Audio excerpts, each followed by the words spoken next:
Assalamualaikum warahmatullahi wabarakatuh. Sahabat sekalian, pernahkah kita merenung di antara semua manusia di dunia ini?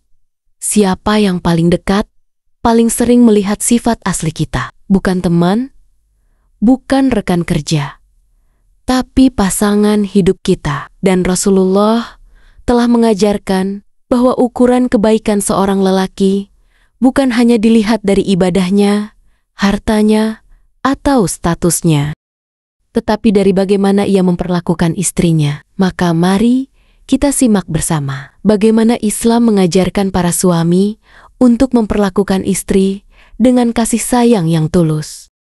Pertama, kasih sayang dalam rumah tangga adalah perintah syariat.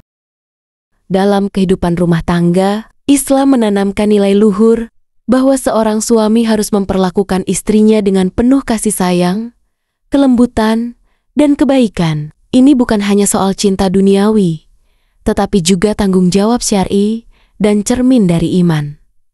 Rasulullah bersabda, "Sebaik-baik kalian adalah yang paling baik terhadap keluarganya, dan aku adalah yang paling baik di antara kalian terhadap keluargaku." Hadis riwayat Tirmizi, nomor 3895. Dihasankan oleh Al-Albani. Hadis ini bukan sekadar kalimat indah, tetapi panduan hidup. Nabi tidak hanya menyampaikan, tetapi beliau juga menjadi teladan nyata. Beliau membantu pekerjaan rumah, memanggil istri dengan panggilan mesra, dan tak pernah mengangkat tangan untuk menyakiti mereka. Kedua, teladan Nabi dalam kelembutan. Bayangkan, seorang pemimpin negara, panglima perang, sekaligus utusan Allah, tetapi di dalam rumah, beliau begitu rendah hati dan penuh perhatian. Dalam riwayat disebutkan bahwa beliau menjahit pakaiannya sendiri, memerah susu kambing, dan duduk bersama istri-istri beliau sambil bercakap-cakap dengan lemah lembut. Inilah akhlak yang menjadi standar emas bagi para suami. Ketiga, pesan ulama tentang akhlak suami. Ibnu Qayyim al-Jauziyah rahimahullah berkata, di antara tanda-tanda kebahagiaan dan keberkahan seorang lelaki adalah baiknya akhlak terhadap istrinya. Baiknya akhlak itu meliputi tutur kata yang lembut, sikap penuh pengertian, serta tidak kasar secara fisik maupun verbal. Sebab wanita adalah amanah yang Allah titipkan, bukan untuk disakiti, tetapi untuk dijaga. Keempat, perlakuan baik adalah ladang pahala. Ketika seorang suami memperlakukan istrinya dengan baik, ia sedang meneladani sunnah Rasulullah dan menanam pahala yang besar di sisi Allah. Bahkan setiap senyuman, setiap kata yang menenangkan, bisa menjadi ladang amal yang kelak ia panen di akhirat.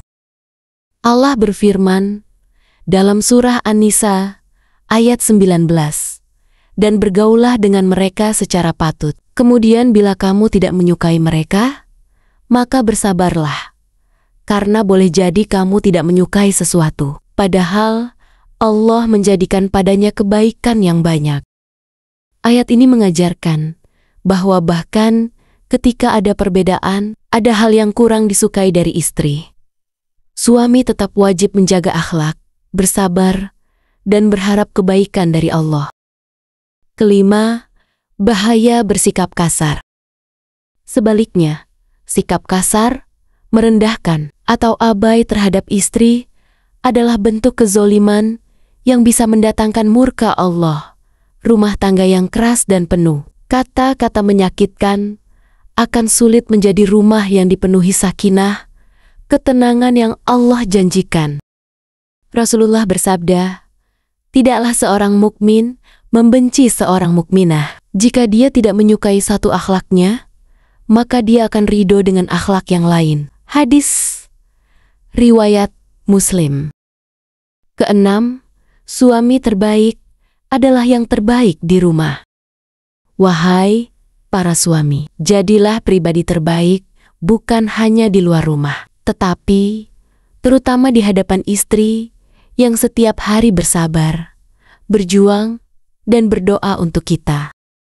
Ingatlah, perlakuan kita terhadap istri adalah cermin siapa kita sebenarnya. Jangan sampai kita tampak mulia di hadapan orang lain, tetapi di rumah justru menjadi pribadi yang kasar.